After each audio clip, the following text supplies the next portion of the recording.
You think that's normal? Na na-attract pa din naman kahit... Oo. Kasi, normal.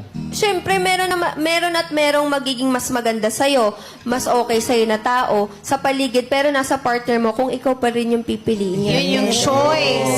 Diba? Oo, pipiliin May makikita ka. akong iba. May makikita ang mata kong iba. Pero ikaw ang pipiliin ng puso at isip ko. May makikita akong iba. Pero ikaw pa rin ang gugustuhin kong makatabi araw-araw sa buhay ko. It comes with maturity. Oo.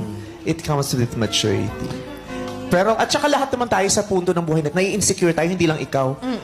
May mga insecurities din ako, sila. Lahat tayo may insecurities. Totoo yan. Pero kailangan nating inire-resolve yun. Paging maayos din yung pagtingin natin sa ating sarili at sa pakikipagkapwa-tao natin. Kasi yung insecurity makaka-affect sa'yo at kung paano mo tinatrato ang ibang tao at ang pakikitungo rin nila sa'yo. Diba?